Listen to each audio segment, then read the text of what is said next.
I know we're both very floral. You got a little. You're very floral. I'm very floral. Yeah. But you're also floral. What is that?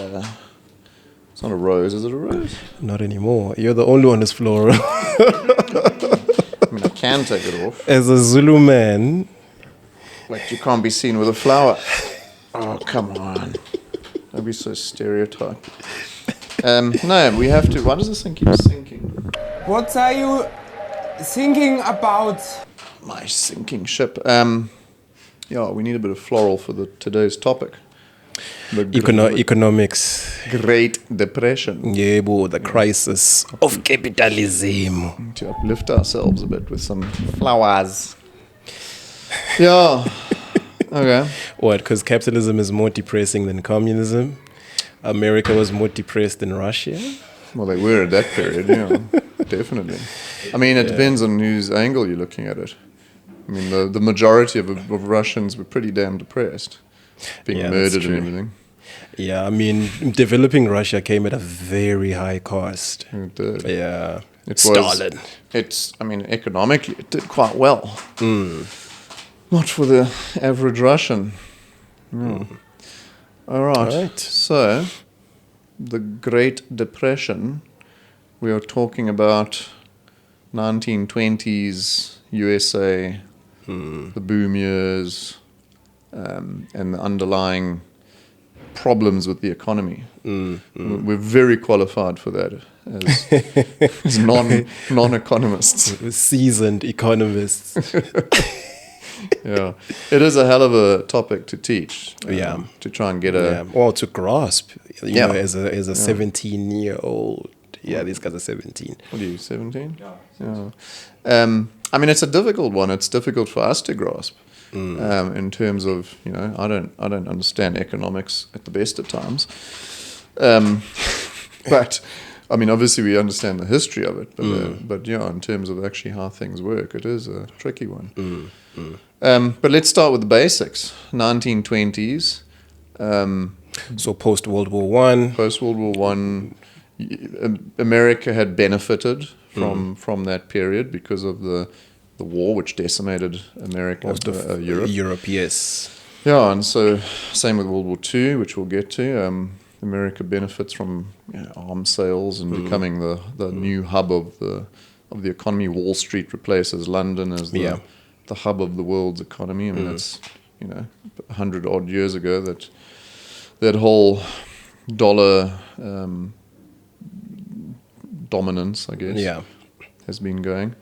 And so, I mean, I suppose a good place to start is to talk about who's in charge. I was going through this today. Coolidge, who was the other one? The one prior. So it's Wilson, it's Woodrow Wilson up to 1919, I think, or 20. Coolidge, I forget the other one. And then Hoover, obviously, elected in 28 and then becomes inaugurated in 29. And they're all Republican. And again, it's different to what it is now. We can't look at today as Republican and Democrat, and they're not the same. They have very different. I mean, if you look at the Democrats just 10, 15 years ago, they're shouting the same MAGA messages as Trump's Republicans. So it's a very shifting, fluid rhetoric.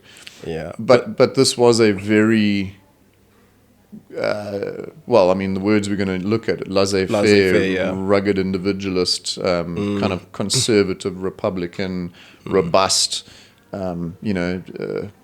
work hard or be poor kind of attitude. Yeah.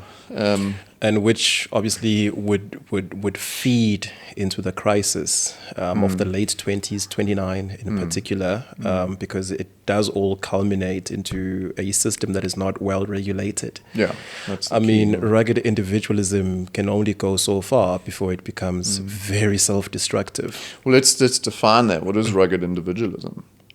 Well, I actually had a lesson today with my class, my grade 11s, where we looked at the focus on individual desire and individual accomplishment. So the whole notion of the American dream as well, everybody wants to be well off. Everybody wants to have that ability to live a comfortable life and be able to provide, and that self-sufficiency, as opposed to serving the broader community as communism or socialism would partially suggest. So yeah, I'm avoiding the word self-centered society. Yeah. But yeah, this whole notion that you can cleave to your own identity, you can run your own business, your own company, build your own career, and it's all about what the individual can do, ideally through merit and obviously privilege for some. Yeah. Yeah. Yeah, I mean, I think I was also on about it today. Rugged, meaning tough, meaning Yes. you will prevail in the hardest of times. Individualism, as you said, that concept of self-centered, maybe a bit harsh, but it fits. Yeah. So working for yourself, the concept that if you work hard, you'll be rewarded. Yes. And if you are struggling, it's clearly because you don't it's work your hard fault. enough. Yeah. So there are no, as you said, regulations. You know, there's no such thing as social welfare. That doesn't happen until Roosevelt in the 30s.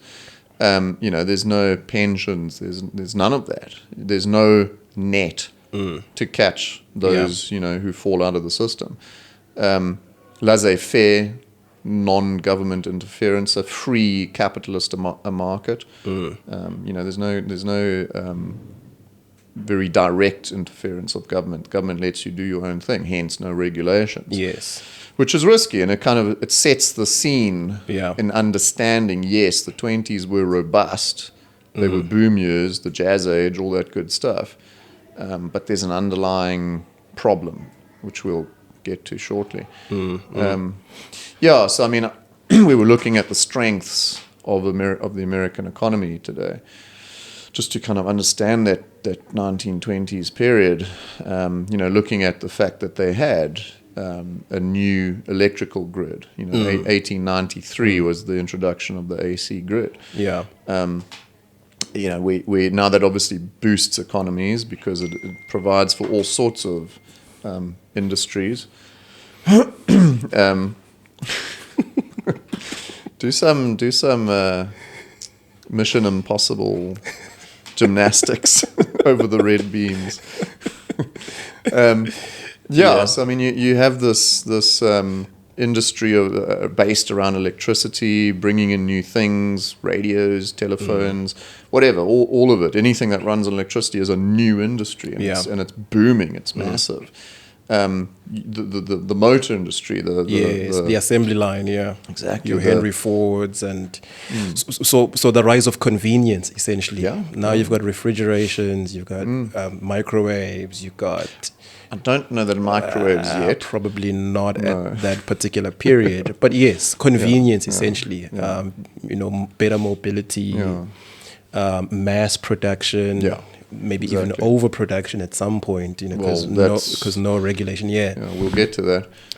I mean, the motor industry is also huge, and like electricity, the motor industry sparks many industries: rubber, glass, paint, tar, traffic lights, eventually stop signs, whatever, all of it, everything you can think of. Suburbs, because now you can travel to work. Even that becomes a thing. So the building industry is new. So it's huge. It's just a massive time. They have their old industries, their coal, their iron, their whatever it was. Their oil. It's a wealthy country. They do have a sort of an isolationist policy, which becomes important. It's the reason they didn't enter World War I until much later, 1916, and then actual troops, 1917. So the economy has the appearance of thriving, robust. Again, let's look. You said the American dream, having the white picket fence and the house and the car. What did Hoover in 29 say? The car in every garage, chicken in every pot. That's the dream. It was a country of migrants. A very fitting discussion today. But it's true. It is based on that because these are people who came to follow the American dream. They were following a dream. Some of them made it. some of them didn't, and if they didn't, as we said, they were considered clearly not working. You're lazy. Yeah. You're not good enough. Yeah, you don't work hard enough. Yeah, the Jazz Age. I mean, it's that period of exuberance. The film industry. Kind of like social, kind of like Instagram actually today. I mean, it's certainly the beginnings of that. Yeah, you know, because what are you portraying? You're portraying success. You are. Your profile is suggestive that you've made it. You've made it in life. You know, levels as they would call it. Except that it's very exclusive if you're in the Yes. movies, and it's not insta anything. It took a long time to produce anything. Very different industry. But no, I mean, it's the beginnings of that sort of putting yourself out in a public profile. Aside from politicians standing on a soapbox or something. It's an interesting time. It's the boom years. It's the Wall Street market, as we mentioned. Yeah. You know, the stock exchange. You can, and that's obviously a very integral part of the whole discussion. The fact that you can now list your company on a public platform, and people can buy shares. And obviously, the more they buy, the more profit your company gains, the more value your company gains, and then people get rich off that. And the easiest, laziest way of making money: buy shares in a company that's increasing in value because more and more people are buying. There hasn't, to my knowledge anyway, which yes is limited economically, but I don't think there'd been any sort of a real economic decline in the stock market before that point. And I'm sure there were slight ups and downs, but I don't think there'd ever been any sort of. I mean, there certainly hadn't been a crash. I don't know what level of economic decline there had been, but the general trend was invest, profit, invest more, profit more, invest more, and the cycle was always positive. Yeah, well, also consumerism. You know, we spoke about appliances. We spoke about the Jazz Age.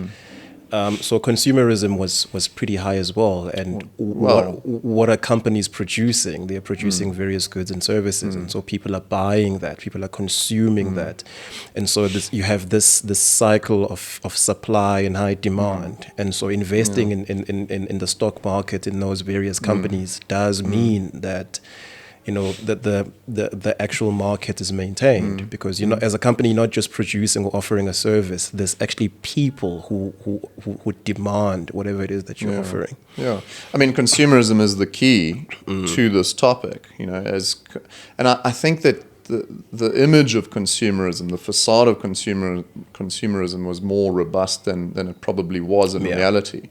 And again, we'll get to that. But yeah, I mean, consumerism obviously increased to the point that a certain portion of the population was very able to buy. You know, which again increases optimism and speculation in the market. People continue to buy, and then you get sort of aspects of how they do this through dodgy methods. Buying on the margin. So yeah, I mean, credit becomes an aspect of this. I think this is probably a good point to talk about that. Credit and hire purchase, the concept of buy now, pay later.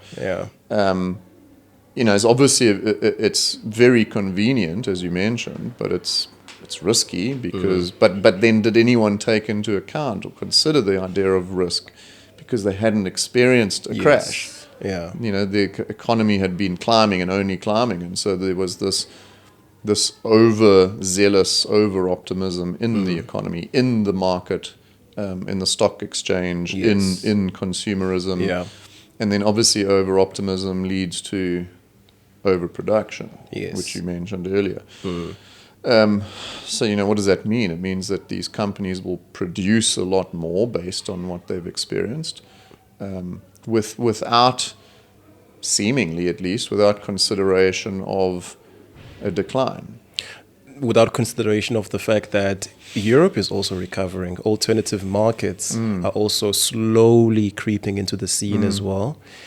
And all of this is happening in an environment where the government says you're on your own, run your own business, do as you do as you will. And then in so doing, because you mentioned that European markets recovering, now what do they do to remain isolationist and boost local markets? They introduced tariffs. Yeah. Which is I think it's a huge point. It's a huge factor. Because I mean essentially you're cutting out a massive market. And then again, fine for now, but when the proverbial hits the fan, you kind of have, or you don't have that alternative to sell to. They're not going to buy it because the tariffs are too high. Kind of like what's going on now. I mean, you're putting the tariffs up to punish countries. In this case, they're putting the tariffs up not to punish anyone, but to, again, boost the local market, because that's what they're all about. But China is cheaper. So you just sway to the other man. Well, not then.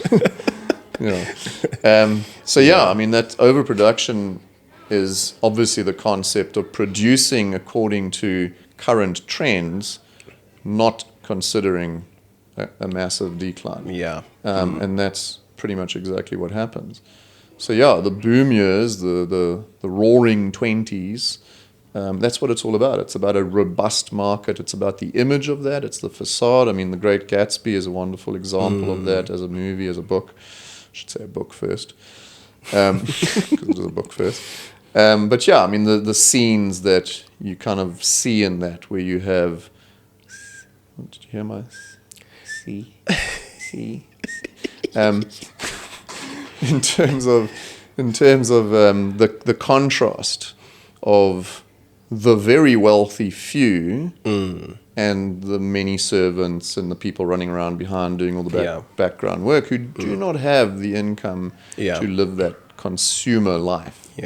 And some actually did, and this is kind of part of the problem, some did actually go to financial institutions, banks, unregulated institutions, to get loans, to participate in buying the stock market and hopefully buy their way into this lavish American dream. And I think those who were less privileged would have fed into that idea or that practice a bit more than those who already were wealthy, which sets them up for ultimately what happens in 1929, where now you've got money or loans that you've drawn out from banks, under this pretext that you're going to profit out of the market, pay back the bank what you owe, and the rest is for you. Buy so that. You're describing buying on the margin. Buying on margin, exactly. So there's quite a bit of that as well, to try and bridge that gap, because that's the one thing about capitalism. It really highlights the disparity between the haves and the have-nots, as Marxists would would label it. It's not about race, it's not about gender, it's about the haves and the have-nots. It's a wonderfully reductionist view. I mean, it's that. So buying stock, as you said, this is shares in businesses. Not illegally, because it's not illegal. It's not illegal, yes. But as you say, taking loans with money you don't have, expecting based on that upward trend that you will profit. The expectation of profit, the over-optimism. And then, obviously, fine, it's great until 1929. And then when it isn't, it isn't. It really isn't. It's your house as collateral. It's your property. It's your farm. car. It's your whatever. It's your business as collateral. And maybe more to the point, it's the bank. Because the bank can't get the money back. And then, I mean, so that becomes a massive issue, the banks that collapse. Because they were using poor, unsound practice. Credit, also not just stock, but no vetting really in terms of giving loans, in terms of just, general credit and stuff. These little sort of backstreet banks that were legal, but, today and even in the 30s, once the regulations went in place, were shut down because they were so poor in their practice. I mean, that credit, that high purchase, that buying on the margin is all related to bad banking practices, which obviously now, when the crash happens, the 29th of October, Black Thursday, what was it, 16 million shares sold or something on one day. Massive crash, panic, Who loses? I mean, all those loans, all that credit, etc. Those people can't pay back. Yeah. Banks go bankrupt. People, because there's no insurance at that point on your money in a bank. Everyone, all the thousands of people invested in that bank, those many thousands of banks. I forget the number, but I think it was like 4,500 banks or something. Gone. It's gone. It's crazy. I mean, that's however many tens of thousands of people, hundreds of thousands, maybe millions of people, I don't know. And the banks themselves and all those employees are done. They're finished.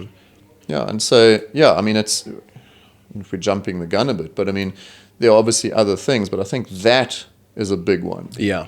I think that those poor banking practices are a very big one. Hence regulations, and when we get to looking at the New Deal, what Roosevelt did in terms of bank closures. Yeah, money is a big deal because I described the financial sector to my grade 11s as the nervous system of every economy. Like everything literally moves through money. So those transactions are very, very key. And so when that collapses, everything else follows. Yeah, because it's funding for farms, it's funding for harvests, it's funding for it's money for transactions that paper currency that you actually have to print. It's all of those things, and they just come crumbling down. And then obviously financial institutions will now have to come for your assets to try and recover whatever it is that they've lost. Which is also, I mean, it's a point. The banking industry has thrived on that system. Obviously, it didn't work out for them at that point, but it is. I mean, as you say, money becomes key, and then the banking industry is the kind of the heart of that nervous system. Probably a bad analogy because the heart and whatever, biology, economics. But in terms of the banking system, I mean, it's been a problem for a long time. It still is a problem. The banks kind of run the way things happen in society, which probably isn't as it should be, and you can sort of understand the communist aspect of bartering and removing that system. I mean, there are ideas within that make sense. Because imagine your money, you've got 10 million sitting in your bank account, like real currency, not assets, just money, and overnight. It's worth nothing compared to someone who has golf courses, gold bars. Golf courses? It's an odd one to go to. I mean, you're not wrong. Paintings, jewelry, designer watches, and all. No, I mean, yes, you're right. Golf courses. Land, golf courses. Where did that come from? I want a golf course. Do you want a golf course? I've never even played a round of golf. I want to play a round of golf one day. I've been on the driving range and the mashie and the putt-putt. Me? No. I just want to own it. Bag of Vans. Across the world. Be the Gary Player of... Well, he is South African, so... Yeah, anyway, we went slightly off focus. It's either you get it or you don't. So yes, the banking system was a big key, a big part of this whole issue. So in terms of, I mean, we're looking at ideas of what's kind of, we've looked at some strengths and why the 20s was so robust, but we're also looking at those underlying issues. And obviously the credit system, the banking practice system is a big one. The tariffs, the foreign tariffs that cut out this alternative market when the hit the fan. And what are the other things? The agriculture as well. So farming industry, poor farming practices. Yeah. I mean, the farmers, so poor farming practice as well, in terms of kind of destroying the nutrition of the land, leading to the Dust Bowls, which really exacerbated the problem in the 30s. I mean, there's that wonderful footage of the Dust Bowl effect in the mid-30s, I think it was, where it had started in Middle America, in the farmlands of Middle America, and it had blown 3,000 miles across to New York on the East Coast. And there's this video or film footage of sailors coming in I don't know where from, And somebody filming from the boat into the New York harbor, whatever it is, to the Statue of Liberty, and it's just dust. It's just this dark storm of dust in the middle of the day. So it was a big problem because obviously those bad farming practices led to eroded topsoil, and again, obviously that leads to the demise of farmers. Who then can't sell their land. There's no sale for it. There's no market for it. The dust also got into the cattle's lungs and killed the cattle as well. There you go. The dust got into the cattle's lungs and killed the cattle. Yeah. So I mean, it had far-reaching effects, definitely. Okay, so let's link this now to this sort of what we mentioned early on, that the robust market and the high consumerism was actually more limited than one would have liked to think at the time. That the market of consumers was actually pretty limited. Farmers, 60% of farmers in that period, in the 20s and the 30s, were living below the breadline. That's a lot of people in America. A lot of people, particularly then, were farmers. That's a big portion of your population.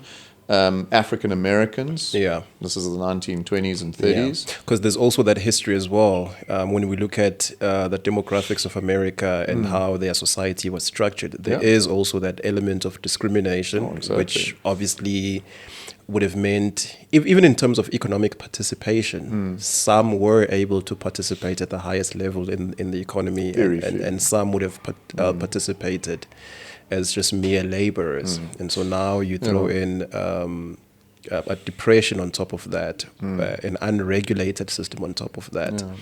I think that element shines after 1929 with the actual depression now, where there's high unemployment, there's just mass poverty, and obviously agriculture in shambles as well.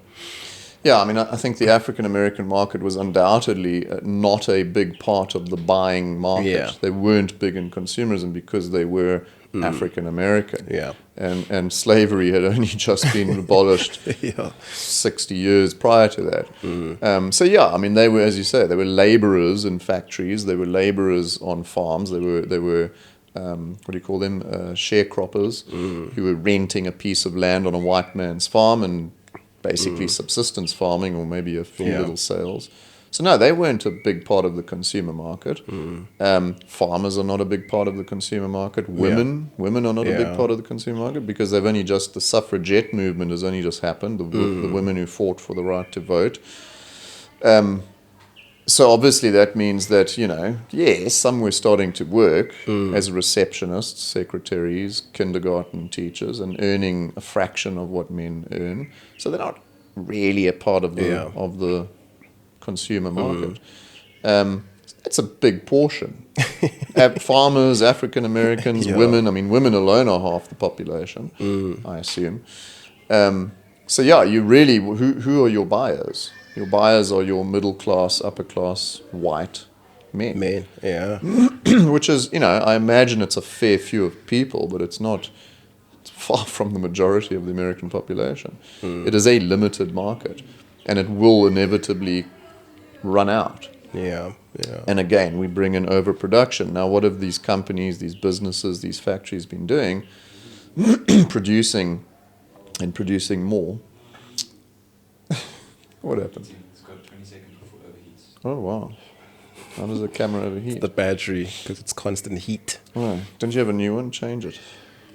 It's over there. It's fine. Gryp hom, Frikkie. You can change it. And then, the idea of overproduction links in quite nicely here because you have not as many people as you originally thought buying. It's going to run out. It does run out in 1929.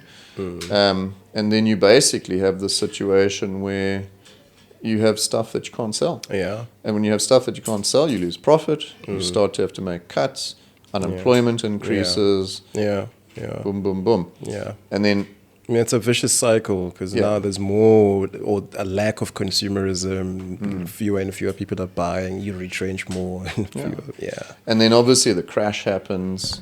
we've mentioned mainly, but it's sort of October is the bad month. It starts, I think, in July or something. There's a few dips, wobbles and bobbles. And then October, there's like a number of main events. And then October 29th, Thursday, Black Thursday. As we said earlier, 16 million shares, I think that's the right number, sold on that one day. Yeah. I do wonder, and again, because I'm not an economist, if you're selling shares, I suppose you're selling them at a massive loss. Yeah. Which would be. Yeah, because then the question is, okay, but then who's buying them? And if people are buying them, doesn't that increase the value? Because if you're selling them, somebody's buying them. You see, this is where my limited economics knowledge is very obvious. Because your money would have gone into the company itself, and the company takes that money and they either scale. Maybe they open. Let's say you've invested in a mine, or let's say maybe the restaurant, hospitality. You've had a hotel somewhere. You get investment from people throwing money into that company. You're going to open more branches elsewhere. So that money is essentially being used for scaling, and whatever profits you make, you pay dividends to your investors. Yeah. So as an investor, I should be getting the amount that I had invested plus dividends plus interest that it would have accumulated. I can always come back and say, let me have that money now, because with that interest. And so you, the company, would actually have to be in a position to actually repay me plus those interests. I can then take that and invest it in a foreign market elsewhere if I no longer have confidence in that particular business model, of which I think is what speculation did from my less economic mind. I would presume that investors had started having doubts in the American market while alternative markets were growing. And so begins the gradual process of disinvestment, which is a loss for companies because it's money that people are pulling out in massive numbers at the same time. And this is not money that's just sitting around, for you as a company to just pull out and hand it back to your investors. This is money that's deployed, out there. You've got staff, you've got material, you've got structures that are running, because that's where the money actually goes. You've got money in foreign markets yourself. And so when people just claim that, out of the blue, you don't even have time to process those transactions. And it's not coming in, it's going to foreign markets. Yeah, which all makes sense, and I guess that's economics 101. But when they talk about selling shares, someone's buying those shares. But is it the fact that they're buying them at a loss? They're buying them cheaply, which devalues the company. So you, the company, would put out those shares, because remember, if you go and start a company today, you are a 100% shareholder of that company. You can choose to put up 30% out, let's say, into the stock market, right? So people give you their money for a portion of your company. You then take that money, you use it to scale up the company. So if people are selling their shares, right, they return back to you, and you can either sell them back to other investors who are now interested. Okay, so I suppose that's the... Or I, the investor, the shareholder, I can sell my shares of that company to somebody else. So a transfer. Well, that's the thing. I think that's the what I'm thinking is you're selling shares and other investors are buying them. But no, that's probably not always true. No, not always. So the company would have to pay me back the money that I put in if I decide that I'm actually giving up my shares, of which I think is generally the plan. So if you go to Ellen Gray and you say, here's R1 million, right? I'm giving you 15 years. You're going to come back and say, hey, Ellen Gray, can I have my 15 million rands plus interest? Maybe now it's what? 20 something, maybe more, right? But you're not selling that to somebody else. You actually are going to the company and saying, can I have that investment back? Yeah, I guess, and maybe it depends company to company. It'll be how different they- business yeah, models. yeah, Yeah, yeah. it'll be different. It'll be different from organization to organization. We actually need to get like an economics teacher in here to teach us this. Anyway, the bottom line is that a lot of shares were sold, and businesses' values declined massively. And Because can you imagine you're running a gym and someone has invested 20 million into it, and you are in the process of opening 4 other branches elsewhere, so you actually haven't made. You haven't had returns as yet. Your returns are being spent on everything else, on the labor, on the services, on the Exactly. whatever, everything. And then suddenly you owe someone 20 billion. You might end up pulling out loans. You might end up having to pull from other funds that perhaps might be coming in to repay that. But there's a nice balance if there is investment that's coming in while there's investment being drawn out, and there's profit and there's all of that. That's why a lot of companies will tell you have a minimum period in which you're allowed to keep your investment in before you can claim it. Yes, no, I was going to say yes, because like an Alan Gray is usually a period of however many years you commit to, and then it's you're going to get your payout or whatever you've invested for in long term, short term. Otherwise, it's impossible for them to accumulate wealth or value if you're just gonna, it's like keeping your money in the bank, which again was not regulated at this point. Yeah, and I guess that's part of the point. So the crash happens, and as a result of everything discussed, we have unemployment increasing. So, I mean, I suppose you'd have, again, depending on the companies and how robust they were, but some companies would just collapse, and then you have unemployment in that company, and that's however many hundreds, thousands, whatever it is, people unemployed, and then you might have retrenchments, cutting back on employment, but you can still stay open, and then you even had reductions in salaries, people who just took a hit on their salary. And so you've got, either way it's unemployment, and unemployment leads to lower consumerism, which means fewer people are, and we're describing the cycle of poverty, fewer people can now buy goods, which means more companies start to dwindle, collapse, whatever it is. Unemployment, therefore, because they can't afford their staff, or they're shut down and everyone's gone, can't work. Less consumerism, and so the cycle continues. And so it doesn't end. This thing is definitely dropping, no matter what I do. It is a cycle of poverty, much like the earlier cycle of prosperity, where things were very robust. Now you have the opposite of that, and so that begins the Great Depression because of all those underlying issues, which were masked by all that robustness, that facade of wealth, and so the Great Crash triggers, doesn't cause, but triggers the Great Depression. Because essentially all of these various, so the boom of the 20s, it's almost as if all of those different factors invert so from sugar, from this sweet state of affairs to poison, basically. So the consumerism turns into poverty. The poor banking practices trap people in terms of loss of assets. The poor farming practices, dust bowls.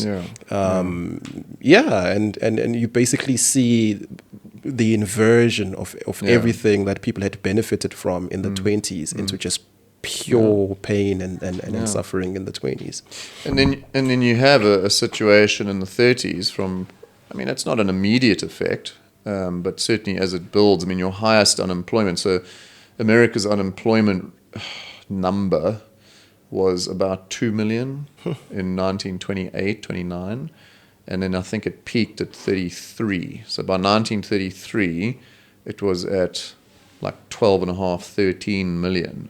So it increased, whatever that is, it's exponential. 700%, 600-700%. What's dead? Both. Yeah. That's astonishing. Is that one good? This one's good. Then we're good. One's dead battery-wise, that one's overheating. How is it? Okay. But if that's a new, how's the new one overheating? I don't know. I just work here. It's going to be the continued heat from the battery or from the thing the itself. dummy battery itself, because they're not meant for video recording for Yeah. extensive periods. Okay. It's bound As long as to. that one's good then. Anyway, we'll wrap it up because we're just going to talk about that. I mean, the unemployment rate that increases, as we said, 700%, is obviously leads to the horrific conditions. Yeah. And it's interesting. It's an interesting point in American history because you don't put America with abject poverty and what they called Hoovervilles because they blamed President Herbert Hoover. Who had been there and clearly not done enough to stop it. He hadn't introduced any regulations. He did actually invest about $400 million in attempts at recovery. But too little, too late, the usual story. And then obviously he's landslide voted out in 1932 for Roosevelt. And during that period, Hoovervilles basically... what we see every day when you drive around certain streets with squatter camps. Yeah. Exactly. It's weird to think of America in that situation, but in California and New York and every part of America, you have squatter camps with people lining up in bread queues and food queues, to get handouts, to get anything and everything. You've got that famous picture of the iconic mother and her children that we were looking at today. It's a posed picture, but it doesn't mean it's not real. You've got people who are, and I suppose that the subject was chosen as, it was normal women and children, white especially, because obviously demographically at that point that was unexpected.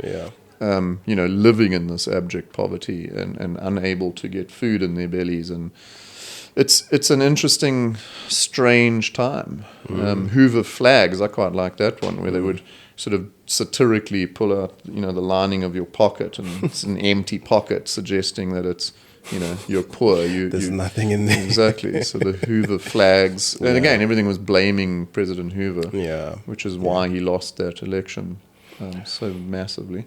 And then, of course, people drink their lives away. Yeah. I mean, how do you cope?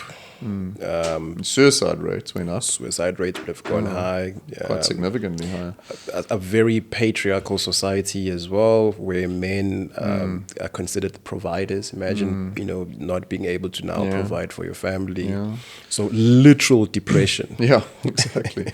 I mean, that's a good point. The fact that, it would affect a lot of men who, as you said, had this concept of they should be providing, but they cannot. Yeah, lining up for food, humiliating. That would have been very humiliating.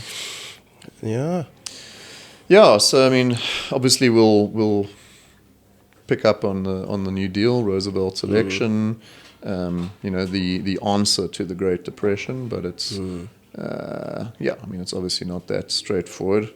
That'll be episode 2. Part 2 of what little cameras we have left.